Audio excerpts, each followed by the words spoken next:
त्यात समृद्धी महामार्गातील इगतपुरी ते आमणे या 76 किलोमीटर लांबीच्या शेवटच्या टप्प्याचं आज लोकार्पण होणार आहे। मुख्यमंत्री देवेंद्र फडणवीस यांच्या हस्ते हे लोकार्पण केलं जाणार आहे आणि या सोहळ्याला उपमुख्यमंत्री एकनाथ शिंदे आणि उपमुख्यमंत्री अजित पवार उपस्थित राहणार आहेत। 1 किलोमीटर लांबीचा समृद्धी महामार्गातील अखेरचा 76 किलोमीटर लांबीचा हा टप्पा आहे। तो आजपासून खुला होतोय आणि अत्यंत अवघड आणि देखणा असलेला हा टप्पा म्हणजे तंत्रज्ञानाचा एक आविष्कार मानला जातोय।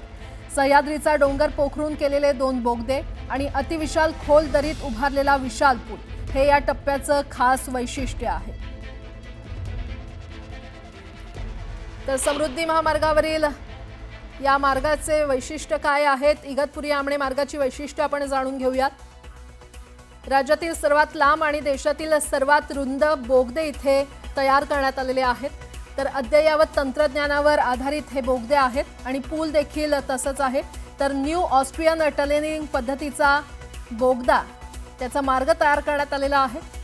आपत्कालीन प्रसंगी हा मार्ग वापरता येईल असा इन्क्लाइन्ड शाफ्ट तिथे टाकण्यात आलेला आहे। तब्बल 910 मीटर लांब उड्डाण पूल सिम्पली सपोर्टेड गिर्डर पूल तयार करण्यात आलेला आहे।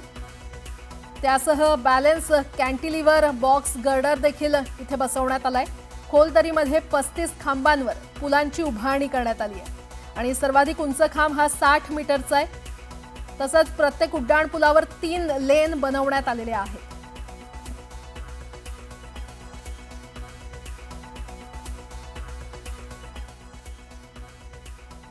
कसराबाद घाट क्षेत्र में भारत के सबसे चौड़े सुरंगें शामिल हैं। हर सुरंग 7.78 किलोमीटर लंबा है एंड 17.6 मीटर चौड़ा है। ऐसा वाला 2 टनल है, एक पैरेलल दूसरा टनल है।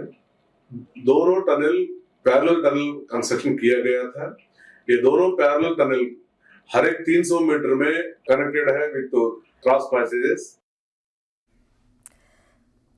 आणि या संदर्भात अधिक माहिती देत आहेत आमचे प्रतिनिधी लक्ष्मण घाटोळ आपल्यासोबत जोडले गेलेले आहेत। थेट जाणार आहोत लक्ष्मण यांच्याकडे। लक्ष्मण, समृद्धी महामार्गावरच्या इगतपुरी ते आमणे या 76 किलोमीटर लांबीच्या शेवटच्या टप्प्याचं आज लोकार्पण होत आहे। मुख्यमंत्र्यांच्या हस्ते हे लोकार्पण केलं जाणार आहे। काय वैशिष्ट्य या मार्गाची, कशा प्रकारे ह्या लोकार्पणाचा कार्यक्रम असणार आहे?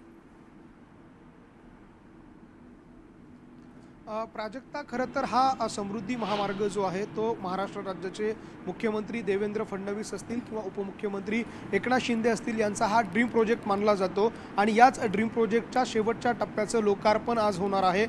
मी या ज्या ठिकाणी उभा आहे तो इगतपुरीचा भाग आहे। इगतपुरीच्या टनेलच्या सुरुवातीलाच या ठिकाणी आज हा उद्घाटन सोहळा जो आहे तो पार पडणार आहे। समोर दिसणारा जो टनेल आपल्याला दृश्यांमध्ये दिसतोय हाच टनेल पार केल्यानंतर पुढे 8-9 किलोमीटरचा हा टनेल संपल्यानंतर पुढे ठाणे जिल्हा लागतो आणि ठाणे जिल्ह्याची बाउंड्री लागल्यानंतर थेट पुढे आमनेपर्यंतचा हा समृद्धी महामार्गाचा शेवटचा टप्पा, अर्थात हा जवळपास 76 किलोमीटर इतकं अंतर या सगळ्या समृद्धी महामार्गाच्या शेवटच्या टप्प्याचा आहे। नागपूरपासून सुरू होणारा हा समृद्धी महामार्गाचा जो प्रवास आहे तो मुंबईपर्यंतचा असणार आहे आणि त्यासाठीचं शेवटच्या टप्प्याचं लोकार्पण अत्यंत महत्त्वाचं होतं, कारण नाशिकचा कसारा ओलांडायचा, त्यानंतर शहापूर आणि पुढचा जो इतर भाग आहे त्यातून पुढे जाण्यासाठी खरं तर मोठा वेळ जो आहे तो लागत होता। मात्र आता या टनेलमुळे आणि समृद्धी महामार्गाच्या या शेवटच्या टप्प्यामुळे आता हा मार्ग जो आहे तो प्रवाशांचा सुकर होणार आहे। नाशिकचे जे नागरिक होते त्यांना मुंबईला जाण्यासाठी जो 4 तासाचा वेळ लागायचा तो आता 2.5 तासांवरती येणार आहे। जवळ 1 ते 1.5 तासाची बचत ही या शेवटच्या 76 किलोमीटरच्या टप्प्यामुळे या संपूर्ण समृद्धी महामार्गाच्या प्रवासामध्ये होणार आहे। साधारणतः 1 वाजता महाराष्ट्र राज्याचे मुख्यमंत्री देवेंद्र फडणवीस, उपमुख्यमंत्री अजित पवार, त्याचबरोबर एकनाथ शिंदे हे तीनही मंत्री या ठिकाणी येतील। याच समृद्धी महामार्गावरती एक हेलिकॉप्टर उतरण्यासाठी हेलिपॅड तयार करण्यात आलेला आहे। त्याच हेलिपॅडवरती ते उतरतील आणि त्या हेलिपॅडवरनं थेट या समृद्धी महामार्गावरती येतील। अशा पद्धतीचं एक रेड कार्पेट जे आहे ते या समृद्धी महामार्गावरती अंतरण्यात आलेलं आहे आणि याच रेड कार्पेटवरती हा भव्य असा उद्घाटन सोहळा या ठिकाणी संपन्न होईल आणि याच कार्यक्रमामध्ये ठाण्याच्या काही खाडींच्या पुलांचं देखील उद्घाटन ऑनलाईन पद्धतीनं मुख्यमंत्र्यांच्या हस्ते या ठिकाणी होणार आहे।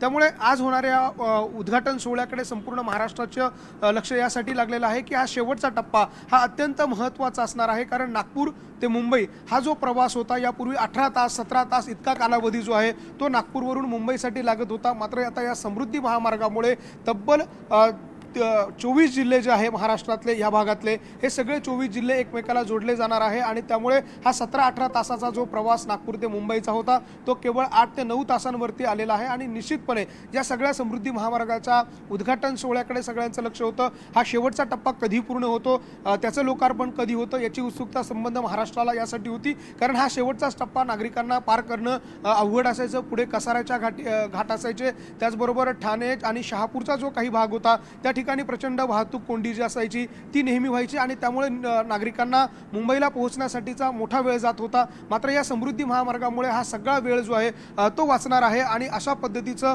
एक भव्य टनेल जो आहे तो या ठिकाणी तयार करण्यात आलेला. या टनेलमध्ये वेगवेगळ्या प्रकारच्या सुविधा देण्यात आलेल्या आहेत, ज्यामध्ये अग्निरोधक यंत्र बसवण्यात आलेले आहे. ते ऑटोमॅटिक पद्धतीनं यामध्ये कार्यान्वित असणारे स्प्रिंकलर सिस्टम लावण्यात आलेली आहे, SOS सिस्टम लावण्यात आलेली आहे. त्याचबरोबर आतमध्ये काही वाहनांचा बिघाड झाला तर त्या ठिकाणी काही एक्झिट जे आहे ते देण्यात आलेले आहे. इमर्जन्सी एक्झिट जे आहे ते या टनेलमध्ये देण्यात आलेले. हा टनेल खरं तर या समृद्धी महामार्गाचं वैशिष्ट्य मानला जातो आणि याच वैशिष्ट्यपूर्ण टनेलचं देखील आज उद्घाटन होत आहे आणि हा समृद्धी महामार्ग जो आहे तो आजपासून प्रवाशांसाठी खुला होणार आहे. या 76 किलोमीटरच्या प्रवासामध्ये अनेक महत्त्वपूर्ण गोष्टी ज्या आहे त्या या इस्कॉन कंपनीने पूर्ण केलेल्या आहे, या MSRDCच्या विभागानं पूर्ण केलेला आहे आणि हे चॅलेंजिंग काम खरं तर यासाठी होतं की हा सगळा जो टनेलचा जो भाग आहे तो कणखर दगडा अर्थात या सह्याद्रीच्या पर्वतरांगा भेदून हा समृद्धी महामार्ग जो आहे तो बाहेर पडणार होता आणि या समृद्धीच्या महामार्गावरचा हा जो बोगदा आहे तो अत्यंत महत्त्वाचा यासाठीच होता की या ज्या सह्याद्रीच्या कणखर पर्वतरांगा आहे त्या भेदणं, त्या खोदणं आणि त्यातून बोगदा तयार करणं हे सगळ्यात मोठं आव्हानात्मक काम जे आहे ते या सगळ्या कंपनीच्या समोर, अधिकाऱ्यांच्या समोर होतं आणि अखेर ते काम आता पूर्ण झालेलं आहे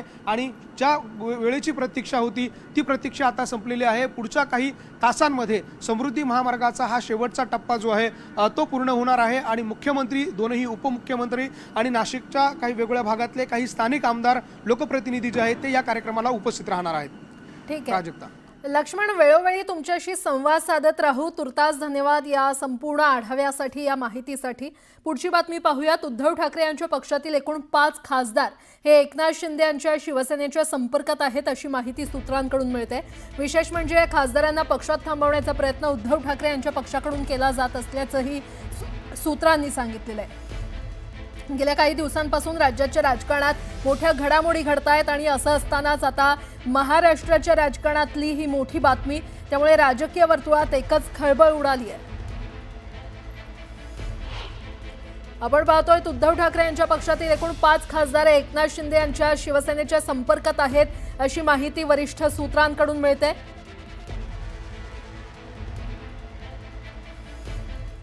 काँग्रेसचे माजी गृहराज्यमंत्री सिद्धराम म्हेत्रे हे एकनाथ शिंदे यांच्या शिवसेनेमध्ये प्रवेश करणार आहेत. त्यासाठी अक्कलकोट येथील मंगरुळे हायस्कूल जवळील मैदानावर जाहीर मेळावा आयोजित करण्यात आलेला आहे. उपमुख्यमंत्री एकनाथ शिंदेंच्या उपस्थितीमध्ये हा कार्यक्रम होणार आहे. सोलापुरात शरद पवारांच्या राष्ट्रवादीचे मोहोळचे आमदार राजू खरे यांनी लावलेल्या स्वागताच्या जाहिरातीची चांगलीच चर्चा रंगलेली आहे. राजू खरे यांच्याकडून उपमुख्यमंत्री एकनाथ शिंदेंच्या स्वागताची जाहिरात लावण्यात आली आहे. स्वामींच्या पावन नगरीत अनाथांचे नाथ एकनाथ शिंदेंचं सहर्ष स्वागत अशा आशयाचं जाहिरात लावण्यात आल्यानं चर्चांना उधाण आलंय. एकनाथ शिंदे आज अक्कलकोट दौऱ्यावर आहेत आणि त्या पार्श्वभूमीवर राजू खरे यांच्याकडून वृत्तपत्रांमध्ये देखील जाहिरात दिली गेलेली आहे. एकीकडे दोन्ही राष्ट्रवादी एकत्र येण्याच्या चर्चा सुरू आहेत, तर दुसरीकडे आमदार राजू खरे जे शरद पवारांच्या राष्ट्रवादीचे मोहोळचे आमदार आहेत त्यांच्याकडून एकनाथ शिंदेंच्या स्वागताची जाहिरात करण्यात आल्यामुळे नव्या चर्चांनी जोर धरलाय.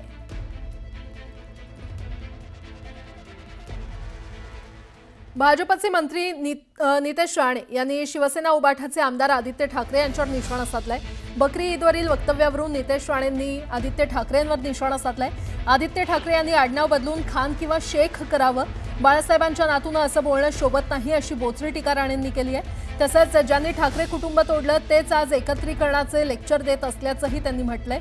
तर सरकारनं सणांमध्ये हस्तक्षेप करू नये, सरकारनं मूलभूत प्रश्नांकडे लक्ष द्यावं असं आदित्य ठाकरे यांनी म्हटलं होतं.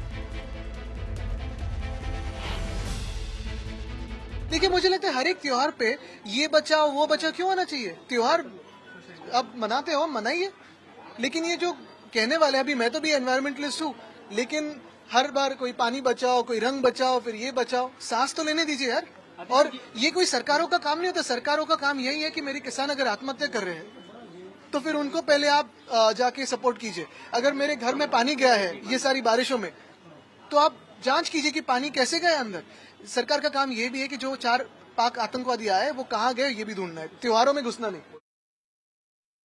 पहलगाम से गायब हुए उन्होंने अपना सरनेम अभी ठाकरे बदल देना चाहिए और आदित्य खान, आदित्य शेख ऐसा कुछ रखेंगे ना तो उनसे मुंह से बातें फिर और अच्छी लगी। तो अभी बाला साहब का पोता इस तरीके की अगर बातें कर रहा होगा ना तो ठाकरे सरनेम लगाने के लिए वो लायक नहीं है।